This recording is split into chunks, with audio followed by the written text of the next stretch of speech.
Hello. Yet again, this is Will the Werewolf, extending my knowledge, expanding your knowledge about what it's like to be a werewolf. I'm a distinctive kind of werewolf. I believe that I'm an artist and believe that I'm taking things further. I do have a place of residence in this country, and within that residence I have artworks in different states of form. So I do have people looking after those, and I do go and visit and see it when I can and stay there. It's a huge home. I've made quite a bit of money over the years, so I have a lovely art area, and it's great. So I'm gonna today talk about one of my art installations. It's not really to do with being a werewolf, really. I suppose it's to do with my personality that being a werewolf has given me in the fact of destroying beautiful things. So this is a bit gross. If you're worried about gross things, then maybe this isn't the video for you. It might be a bit disturbing for those that are listening, but I think it's valid, and hopefully I'll be able to release the video footage for the actual art piece at some point. I don't think I'll be allowed to put it on YouTube, will I? No. So I don't think I'll be allowed to put it on YouTube. But please subscribe, please like if you do. That would be really good for us. Comments are wonderful, apparently. They push up us on the algorithm. So this is a werewolf talking about my art. She'd been in the tank now for 10 days.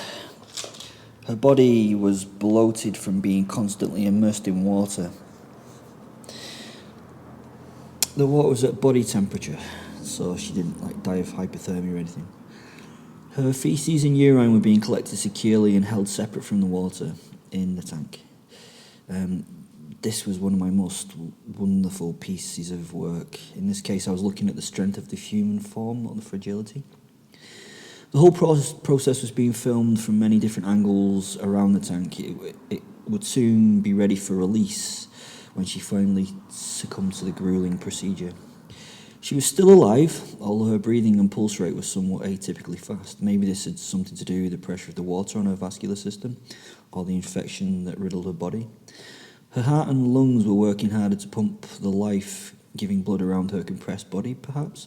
Her head was held at the neck in a collar of boards that was above the water, and she hung from her neck under the surface of a huge tank of water bodily. She dangled naked and not touching the glass of the container. The skin had begun to break down as the immersion separated the cells of her flesh. There was distinct evidence of her beginning to rot from the outside inward. The water had been sterile. That was not the source of the infections. Her skin would have had the fungus and bacteria that now attacked her flesh already on it. She was rotting, but alive. Alive not much longer, I didn't think. Eventually she would just simply fall apart. I kept her fed and hydrated by IV lines. The water was maintained to match her body temperature, and although this had a side effect of being the perfect set of parameters for infections to grow and take hold, it was necessary that she didn't die of cold. I climbed the steps next to the tank so I could look upon her face and see if it was actually still lucid. Her eyes were closed and her lips were cracked and dry. She'd never been a beauty, but now she was a bit of a bloated mess. I cupped her chin in my hand and lifted her face towards mine. I have to admit, the stench was somewhat ripe, and as she moved in response to my touch, the smell grew as the water was stirred. Eventually, with a little bit of shaking, she slowly fluttered her eyes open and looked at me. She was present in the moment, and I could see in lots of pain she'd lost hope. It was beautiful. It was so beautiful to hold her head and share in that experience as she lost hope. "Please help me," she asked. So I told her I am. "I'm making you something that will never be seen again. You are going to be beautiful art.